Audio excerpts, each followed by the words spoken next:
Introduction à l'Épître aux Hébreux, d'après la Bible d'études Esprit et Vie. Auteur, non spécifié. Thème, la meilleure alliance. Date de rédaction, 67 à 69, date incertaine, après Jésus-Christ. Contexte historique. Nous ne savons pas exactement à qui cette lettre était adressée, bien que Rome constitue une réelle possibilité. Le titre du livre, dans les manuscrits grecs les plus anciens, est simplement « aux Hébreux ». Toutefois, son contenu révèle que l'épître fut écrite pour des chrétiens juifs. On constate également que les lecteurs étaient probablement des chrétiens juifs de langue grecque qui vivaient hors de la Palestine étant donné que toutes les citations de l'Ancien Testament auxquelles l'auteur se réfère sont tirées de la Septante, traduction grecque de l'Ancien Testament. La phrase « Ce d'Italie vous salue », chapitre 13 verset 24, semble vouloir indiquer que l'auteur écrivait aux Romains et transmettait des salutations de la part de croyants italiens éloignés de leur pays d'origine. Les destinataires de la lettre étaient peut-être membres d'églises de maison faisant partie de la communauté chrétienne plus étendue de Rome, et certains semblaient être sur le point d'abandonner leur foi en Jésus-Christ et de retourner à leur ancienne foi juive à cause de la persécution et du découragement. L'auteur de l'épître aux Hébreux n'est pas identifié dans le titre original, ni dans le contenu de l'épître elle-même. Il était toutefois bien connu de ses lecteurs, chapitre 13 versets 18 à 24. Pour une raison qui nous est inconnue, son identité fut perdue avant la fin du 1er siècle. Aussi, dans la tradition la plus ancienne, du 2e au 4e siècle, de nombreuses divergences d'opinion ont été exprimées quant à l'identité possible de l'auteur de l'épître aux Hébreux. L'opinion selon laquelle Paul aurait pu en être l'auteur n'a été avancée qu'à partir du 5e siècle. Plusieurs exégètes conservateurs contemporains n'acceptent pas la paternité littéraire de Paul à cause de nombreux éléments qui s'éloignent considérablement du style paulinien, notamment un style littéraire raffiné et alexandrin, l'utilisation de la Septante, la façon par laquelle sont introduites les citations de l'Ancien Testament, la méthode d'argumentation et d'enseignement utilisée, et enfin l'exclusion d'une note d'identification personnelle.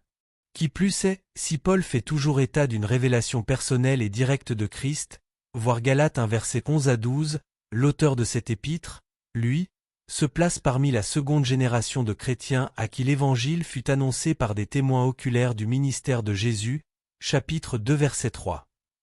Parmi les hommes mentionnés par leur nom dans le Nouveau Testament, nous avons la description d'Apollo faite par Luc dans Actes 18 versets 24 à 28 qui correspond davantage au profil de l'auteur de cette épître. Qui que soit de l'auteur de l'épître aux Hébreux, une chose est certaine. Il était revêtu de la plénitude apostolique de l'Esprit et avait reçu une révélation et une autorité apostolique. De plus, l'absence dans l'épître de toute mention de la destruction du temple de Jérusalem en 70 et de la cessation ultérieure des sacrifices lévitiques nous amène à penser que l'auteur l'a rédigé avant 70 après Jésus-Christ. But. L'épître aux Hébreux s'adresse principalement aux chrétiens juifs qui subissaient la persécution et qui étaient en train de sombrer dans le découragement. L'auteur s'efforce d'édifier leur foi en Christ en expliquant avec soin la supériorité et la finalité de la révélation et de la rédemption divine en Jésus-Christ. Il démontre que les promesses divines de rédemption sous l'Ancienne Alliance ont été accomplies et rendues désuètes par la venue de Jésus et l'établissement de la Nouvelle Alliance par sa mort expiatoire. L'auteur met ses lecteurs au défi. Premièrement, de demeurer fidèles à leur confession de Christ jusqu'à la fin. Deuxièmement, de croître sur le plan spirituel et, troisièmement, de ne pas retomber sous la condamnation en abandonnant leur foi en Jésus-Christ. Vue d'ensemble. Dans la façon dont elle est structurée, cette épître ressemble davantage à une prédication qu'à une lettre. L'auteur décrit son œuvre comme des « paroles d'exhortation », chapitre 13 verset 22. Celle-ci comporte 3 divisions majeures. Premièrement, Jésus, le puissant Fils de Dieu, chapitre 1 verset 1 à 3, est déclaré être la pleine révélation de Dieu pour l'humanité, il est plus grand que les prophètes, chapitre 1 verset 1 à 3, que les anges, chapitre 1 verset 4 à 2 verset 18, que Moïse, chapitre 3 verset 1 à 6, et que Josué, verset 4 à 11. Un avertissement solennel est donné dans cette division quant aux conséquences d'une dérive spirituelle de la foi ou d'un endurcissement du cœur dû à l'incrédulité. Chapitre 2 versets 1 à 3, 3 versets 7 à 4 verset 2. Deuxièmement, la seconde division présente Jésus comme le souverain sacrificateur dont les qualifications, chapitre 4 versets 14 à 5 verset 10, 6 versets 19 à 7 verset 25, le caractère, chapitre 7 versets 26 à 28, et le ministère, chapitre 8 versets 1 à 10 verset 18, sont parfaits et éternels. Un avertissement solennel est donné à ceux qui demeureraient spirituellement immatures ou qui seraient tombés, après être devenus participants à l'œuvre de Christ, chapitre 5 versets 11 à 6 verset 12. Troisièmement, la division finale, chapitre 10 versets 19 à 13 verset 17, exhorte fermement les croyants à persévérer dans le salut, la foi, les souffrances et la sainteté. Caractéristiques particulières. 8 éléments principaux caractérisent cette lettre. Premièrement, elle est unique parmi les épîtres du Nouveau Testament quant à sa structure. Elle débute comme un traité, se poursuit comme une prédication et se termine comme une épître, Origène. Deuxièmement, c'est le livre le plus raffiné du Nouveau Testament.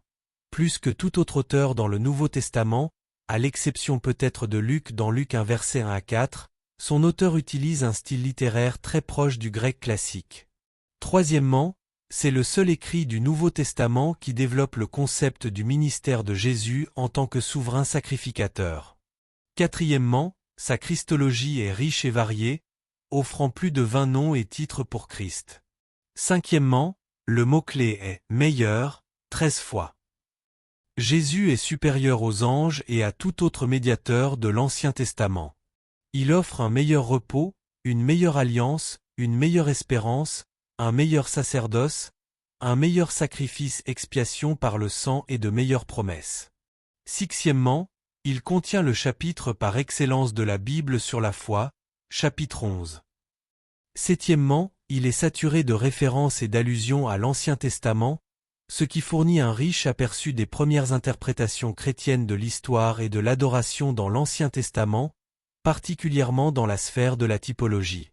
Huitièmement, il avertit des dangers de l'apostasie spirituelle plus que tout autre texte du Nouveau Testament.